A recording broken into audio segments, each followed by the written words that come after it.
وَكَذَلِكَ جَعَلْنَا فِي كُلِّ قَرْيَةٍ أَكَابِرَ مُجْرِمِيهَا لِيَمْكُرُوا فِيهَا وَمَا يَمْكُرُونَ إِلَّا بِأَنفُسِهِمْ وَمَا يَشْعُرُونَ۔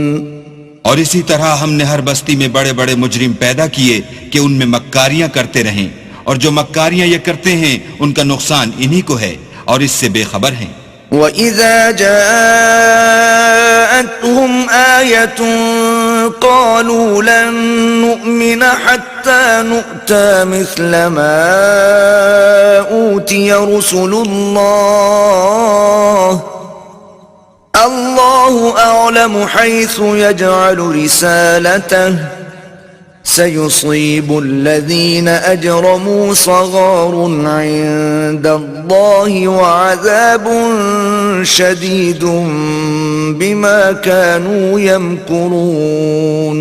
اور جب ان کے پاس کوئی آیت آتی ہے تو کہتے ہیں کہ جس طرح کی رسالت اللہ کے پیغمبروں کو ملی ہے، جب تک اسی طرح کی رسالت ہم کو نہ ملے ہم ہرگز ایمان نہیں لائیں گے۔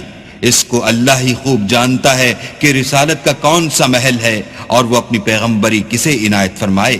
جو لوگ جرم کرتے ہیں ان کو اللہ کے ہاں ذلت اور عذاب شدید ہوگا، اس لیے کہ مکاریاں کرتے تھے۔ فَمَن يُرِدِ اللَّهُ أَن يَهْدِيَهُ يَشْرَحْ صَدْرَهُ لِلْإِسْلَامِ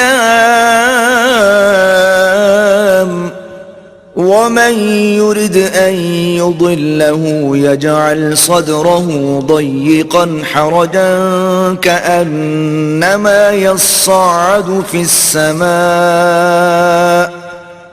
كَذَلِكَ يَجْعَلُ اللَّهُ الرِّجْسَ عَلَى الَّذِينَ لَا يُؤْمِنُونَ۔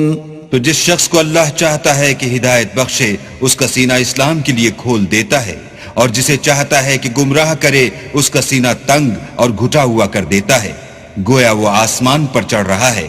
اس طرح اللہ ان لوگوں پر جو ایمان نہیں لاتے عذاب بھیجتا ہے۔ وَهَذَا صِرَاطُ رَبِّكَ مُسْتَقِيمًا قَدْ فَصَّلْنَا الْآيَاتِ لِقَوْمٍ يَذَّكَّرُونَ۔